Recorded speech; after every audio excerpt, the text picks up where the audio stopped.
201, this is rig control, you are cleared to land. Ladies and gentlemen, we are now making our final approach on the Gamesmaster resort. We wish you an enjoyable stay.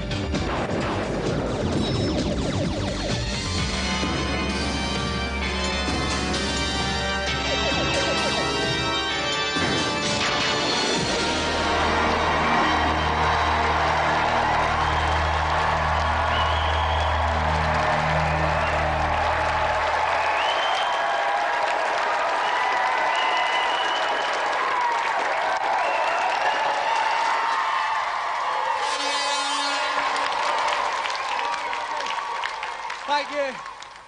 Well, the Gamesmaster Holiday Rig New Year Funkathon has just drawn to a close. The campers laughed, cried, quaffed and shared testosterone profiteroles.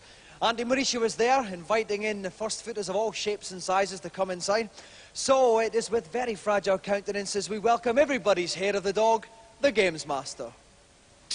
Welcome onto the Games Resort. You'll have to pardon me if I seem a little, out of sorts this evening. I think the festive season has left me a little, the worse for wear. Anyway, tonight's first sortie is an Antipodean jaunt on Tasmania.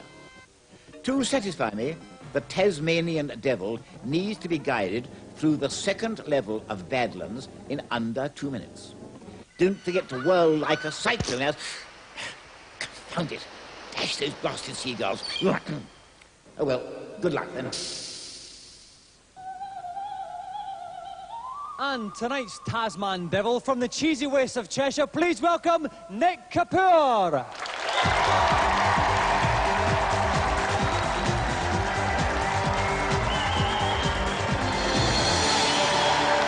Now, Nick, how confident are you tonight on the challenge? Oh, I'm fairly confident, but there's a very strict time limit, so I'm going to have to speed through. OK, and that car at the end's quite tough. Yeah.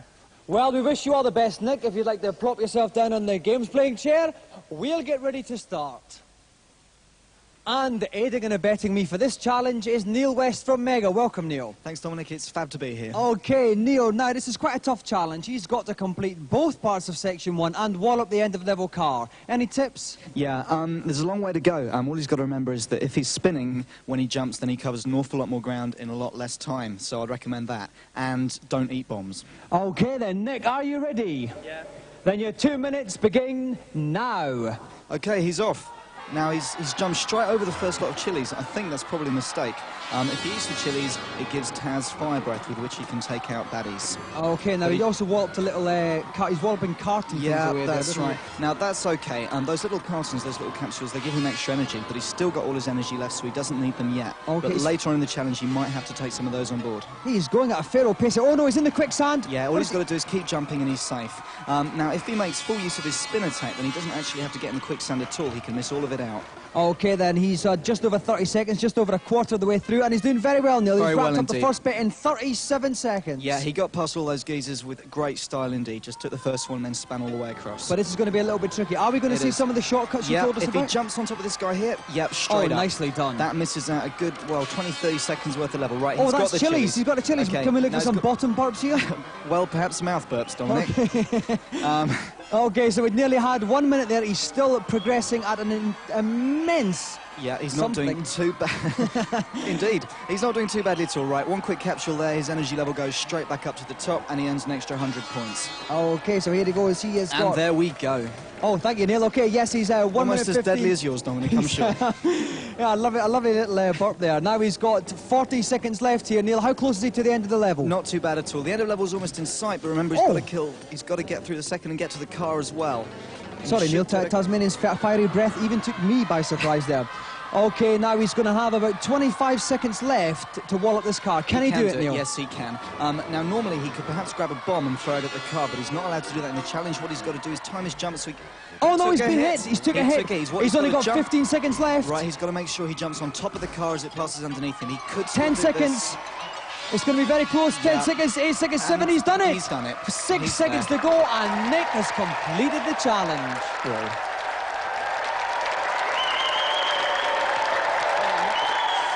Now, Nick, the chili was quite impressive there, but towards the end you got a couple of wallops from the car there. Were you worried at all then? Well, yeah, but I knew I could still do it. Okay then, well Nick, you have won television's most glittering prize, the Gamesmaster Golden Joystick!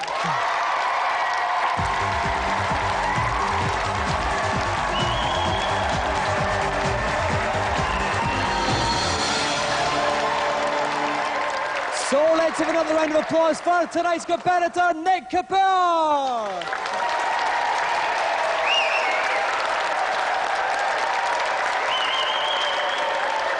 And now it's time to see which games will whip you to a frenzy and which will leave you unstirred in the reviews.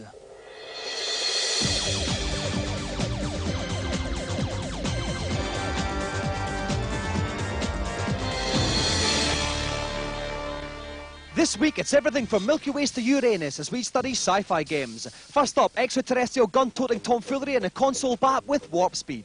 There are many words you could use to describe warp speed, but unfortunately, all of them have got 4 letters. Too much emphasis on graphics, too much emphasis on, oh, look what the SNES can do, and very little on gameplay or longevity. At the end of the day, I think that warp speed is a missed opportunity. There's plenty of scope and plenty of potential for a really excellent 3D space combat game on the Super NES. Unfortunately, this just ain't the one.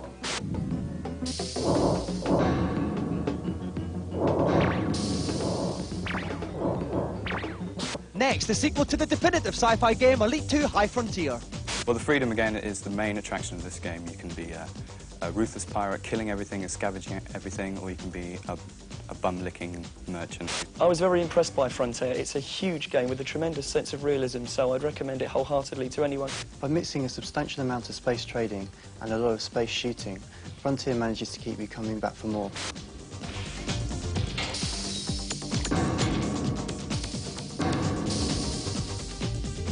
Finally, penetrate what looks like gaping galactic polo mints in Eye of the Storm. Eye of the Storm puts you in the role of a futuristic Noah with a space freighter as your ark. The idea is to cruise around the planets searching out for undiscovered creatures and intergalactic flora. Graphically, it's very sort of clever PC, you know, rotating 3D graphics, and the gameplay is enormous. Ultimately, I think Eye of the Storm's appeal is limited, not because it's a small game, it's actually very large, but because all the things that you can do are not particularly that interesting.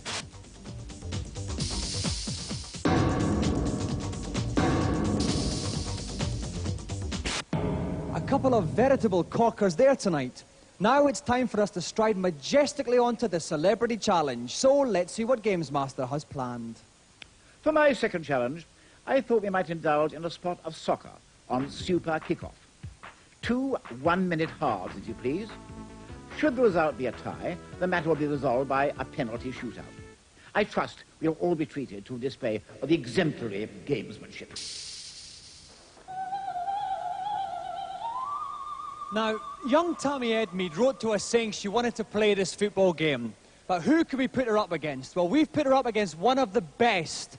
So please welcome Tammy Edmead, who's playing Arsenal and England striker Ian Wright.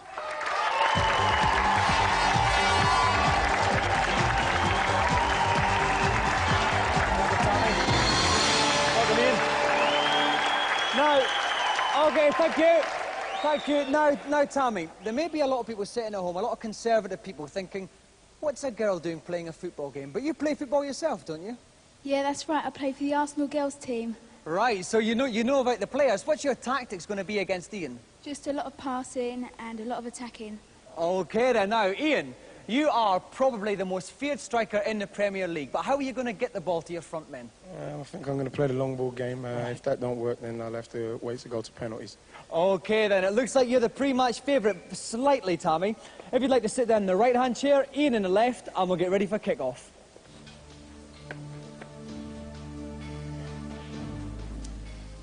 And joining me in the dugout is Dave Earlybath Perry from Sega Pro. Now, Dave, you're no stranger to scoring yourself. Have you got any tips for our players today? Well, the difficulty with this game is mastering dribbling because the ball doesn't actually stick to the player's feet. So with that in mind, it's often a good idea to just take a long shot and rely on a goalie's mistake. OK, so we've got 2 one-minute halves. Right, are our competitors ready? Then kick off, please. Ian is playing in the Arsenal away strip, the yellow, playing up the pitch, and Tammy is in the red, playing down the pitch. And they just started to kick off, and that was a lovely little floating ball, but it's gone for a throw-in. Straight into touch. Straight into touch there. Don't like the linesman. Kick a ball in. They certainly don't. And the crowd have started cheering for their favourite here. It's a real tension-filled match, this. Oh, and here comes Tammy right to the pitch here. Oh no, Ian takes it back. Lovely little turn on the ball, but Tammy's got it. It's a real battle in midfield here. Tammy's had the most of the forward action for this. It's definitely Tammy. She's definitely got more control. She plays a lot of football games at home. Yeah, she's a lovely little dribbler, isn't she? Once again, long shots, getting no power on them though. How can you get more power on your shots, Dave? Good power, mainly by holding down the B button when you fire. You just get that little bit more power. And a quick stab does it. Okay, here comes Ian on the break. His man's getting away. His man follows him up. Oh! Straight to the goalie. Like I say, it's often best to take a long shot rather than take it in near the goalie, because these goalies are pretty good. Oh!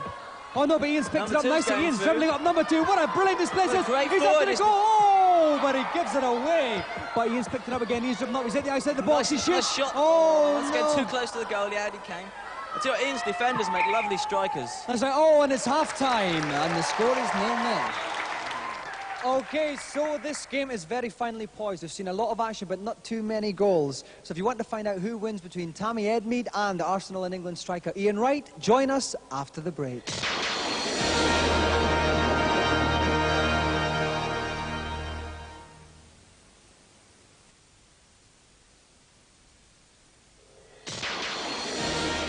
Back to Gamesmaster Stadium, where young Tammy Edmead is holding the First Division's top scorer last season, Ian Wright, to a goalless draw. We're hoping to see much more goal-mouth action this half, so if our two competitors are ready, let's kick off the second half. Dave Perry from Sega Pro is still with me here. Dave, how are we going to see some goals this half? I hope so. Scoring seems to be a real problem in English football at the moment. Certainly is. Maybe they'll draft in Warren Beatty or Prince Charles. Okay. Okay, so we've got Ian is in the yellow. Straight back to the goalie down. again. In the red kit playing up. Now here comes Ian Wright. He's got it, but he didn't get very far. Here comes Tammy again. My money's on Tammy at the moment. Oh no, but that's still not getting anywhere. Ian's got it. Oh my God! Foul by Tammy. Oh, Tammy's got a yellow flash of yellow. Quite right too. Free kick. Ian sends it mysteriously across the pitch, but it's picked up by his number 8. And certainly is really, really bad here. Okay, number 4 again. Tammy coming up the pitch. But it's Tammy number 4's got it. This boy gets everywhere. Oh! Sprawling save. That's the closest it comes out goal so far, Dave. The goalie turned into a stretched blob. Certainly did. Brilliant. Putty goalie there. Here's number 2 again. Number 2 and number 4 for Tammy. Come on, there's only 30 seconds left. Number Good 4. to get a goal at the death of the 10 game. and 4. There's several 10 and 4s in Tammy's side. Ian picks it up again. He's running up. There's only 6 seconds left. Number Is he 9, going to square in the end? He runs it up. He dribbles the goal. He gets it. We're just running out of time. The referee looks at his watch and he blows the final whistle. The game has ended in a 0-0 draw. So, Dave, it's penalties. Okay, unfortunately, this titanic midfield battle has ended in a 0-0 draw, so now we're going on to penalties. Each team has 5 penalties each. If it's still level at the end of it, it goes on to sudden death. So, Ian Wright, if you'd like to step up to take the first penalty. Okay, Dave, hopefully we're going to see a goal here. What's the control method on the I'd like to think so. Basically, with penalties, what will happen is the players will step to the ball, there'll be an arrow in front of the goal, and you have to press the fire button just when that arrow's where you want to put the ball. Oh, yes! Beautiful. Right in the corner. Goal!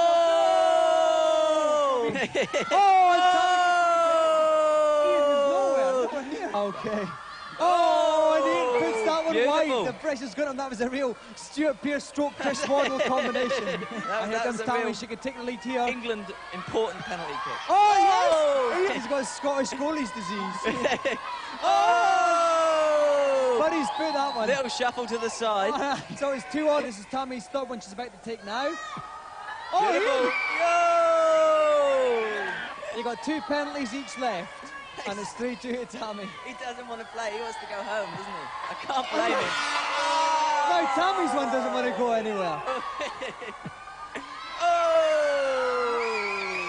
Ian's got to score this one to stay in the game.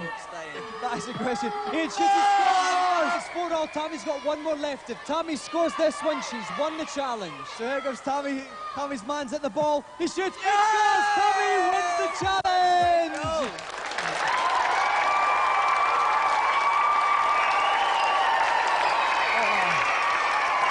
Okay, thank you.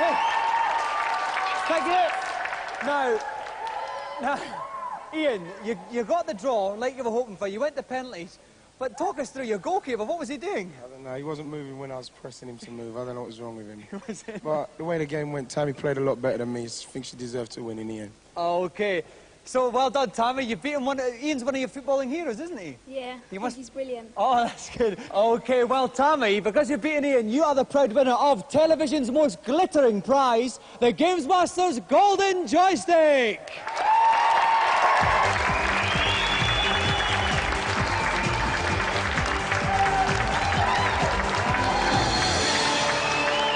And another round of applause for Tammy and Mead and Ian Wright.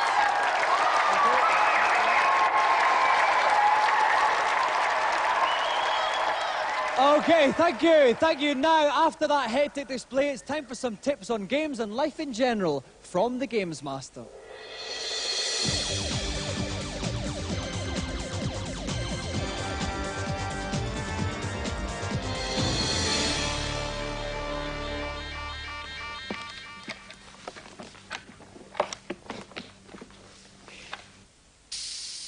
Hello, Gamesmaster.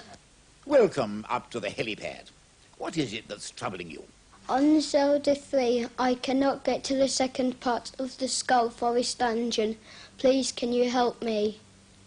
At the top left of the forest, you'll find a large animal skull. Burn this with the fire rod to reveal the entrance. Thanks very much. No problem whatsoever. Next, please. Hello, Gamesmaster. I'm sorry, but that haircut isn't good enough. I'll have another, please. Hi, Gamesmaster. That's better. What can I do for you? On Kid Chameleon, I hear there's a warp to the final guardian of the game. Where should I be looking? At the end of Blue Lake Woods 2 area, instead of touching the flag, jump onto the bonus block above and press the following combination. Diagonally, downright on the joypad, then jump and the special buttons together. You should then walk onto the final boss. Makes a mockery of £39.99, doesn't it? Thank you, Gamesmaster. I think we'll have just one more. Hi, Gamesmaster. Hello, young whippersnapper. For Smash TV on the SNES, is there any way I can make the game easier for myself? There is, my boy, but remember, cheats never prosper, so keep this one to yourself. Select Skill from the options screen. Now hold down the L and R buttons before pushing up on the joypad. If you've done this correctly, you will hear bingo. Bingo! And a secret option screen will appear where you can choose to have up to 7 lives and 7 continues. Thanks a lot. Those words of wisdom conclude tonight's consultation. Later.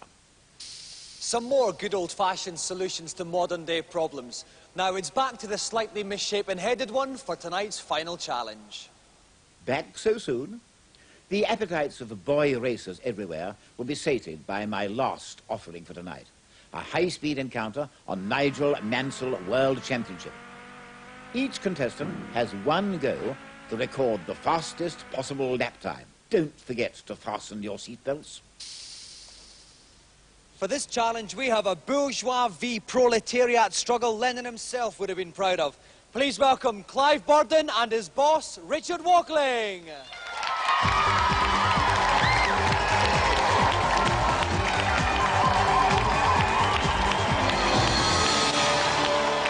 Welcome, Clive. Welcome, Richard. Welcome to the show. Now, first of all, Clive, is it the case with Richard that you guys have to do all the work and he sits in the office practicing games? Definitely that. He's not too good at them, though. So there's obviously a bit of a rivalry here, then, Definitely. Clive. We got scores to settle. All right, then. Richard, it must be difficult getting good staff these days. It is very difficult. Who do you think's going to win, then? Who's the favourite? Well, we've both had a practice, and, you know, it's been close, so it's going to be, I don't know, down to sort of last-minute things, and we'll see what happens. All right, Clive, if you'd like to go first, plop yourself in the game's playing chair. Richard, hang on behind, make sure he's not slacking or anything like that. Exactly. We'll get ready to start. And joining me in the pit is Super Pros Dave Perry. Welcome, Dave. Hi, Dominic. Now, Dave, they're not using a joystick here, they're actually using a steering wheel. Is this going to be easier or harder for them? Well, the idea of the steering wheel is that it gives you the feeling of being there, and for some people might find it easier, but it's a matter of personal preference, really. OK, each of our challengers have 1 lap each. Whoever does the fastest time wins the challenge. Clive's going first. Are you ready, Clive? Then rev up and off you go. Okay, so here we see Clive, and off he goes. We can see the time in the very, very top left-hand corner of the screen here. On the map, in the top middle, you can that actually shows you see where you are. He's the white car, currently second to last. So, currently hitting all the signs and blocks along the road. You know, there's no crash mode in this, but you do lose a bit of time when you hit it. You get pushed backwards a little bit, and you have to. And obviously the computer has to drop you down into first to get you going again. Okay, so it just costs a bit of time. He's going all over the place. That looks like it's a one grosh too many there, I think. Lots of nice little adverts along the side of the road for Gremlin. Okay, the time is 36 seconds so far. The blobs on the track at the top of the screen. The white ones they represent the Williams car. The red ones are McLaren. Yellow ones are Lotus. Okay, now he's actually made it into first place. This should be easier now, Dave. He won't have any in front of him. That's right, he shouldn't be hitting things really now. If he just watches his cornering, make sure he doesn't hit any of the things on the Okay, side well, you of see the he's track. coming at the home straight. Just after this bit. Oh no, someone's been overtaken him. It's going to slow him down a bit. Seriously affect 1 his minute, time. 3 seconds. He's out of the tunnel. Just round the final bend here. Here he comes towards the finishing line. And the time is 1 minute, 10 second, .70. It's not a bad time. Not a bad time at all. A very commendable time for Clive. Clive, as you'd like to vacate your seat, make way for Richard Walkling. Okay, Richard, if you're ready, then off you go. It's important to get a good start. Get a good start, take as many cars early on. Yeah, Okay, he got away from 3 then, very well. Oh no, but one of them's overtaken him there. He's around him. See his position in the left-hand side of the screen. He's 9 out of 12, 10 out of 12 actually. He's gone back a bit Curiously now. dangerous tactic of actually going on the grass to overtake. He doesn't want to get near us on a cars, does he? And he's doesn't want to stay on the He's track. up to 9, he's up to 8. Beautiful bit of overtaking. Lovely little now. spunky surge there from Richard, but he slipped Lost back it now. again. I don't know what's going on. I think maybe he's not keeping the steering wheel tilted forward. With this joystick, you have to have it tilted forward, or the car breaks. Right. Maybe that's his problem. I don't know. I'm sure he'll have some excuse. Okay, 38 seconds gone. It's not too bad actually. It's quite close to this got point. a nice bit of clear road here. Get his speed up. Oh, He no, just wants that's to slowed him think a down bit more every about his cornering. He's swinging out wide, hitting the signs. Right, because as before with Clive, every time you hit something, it does slow you down. Oh Yes, it does. dear! Yes, it does. Caught up with there. 54 seconds. Okay, the time was to beat. It's 1 There's no minute 10. excuse for this, really. There's no cars on the road in front of him. He shouldn't be hitting He's up to things. 6th place. He's gone 1 minute. It's going to be get back. quite close though, actually, Dave. He's got about 6 seconds now. Very, He's got close. one more straight here. One more He's been straight. stuck by that No, car he wants to there. get round this That man. could prove Mind the costly. bridge. Oh, Oh! that's 1 minute 10. Oh no, he's not going to do this just- time. He's just coming to the over. finishing line. Oh, And here he it's comes. 1 minute 18. It's a brave attempt. So Richard finishes in 1:18.24. It's good, but not good enough, which means Clive is the winner.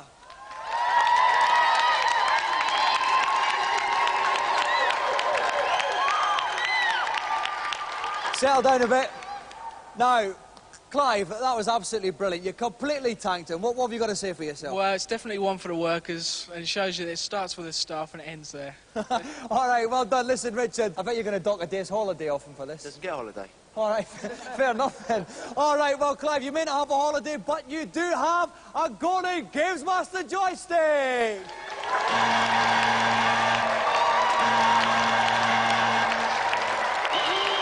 So let's give another round of applause for Clive Barton and Richard Walkling.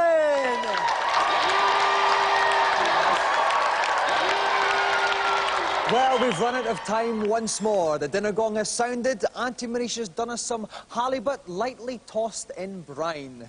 I'll see you next week. Good night.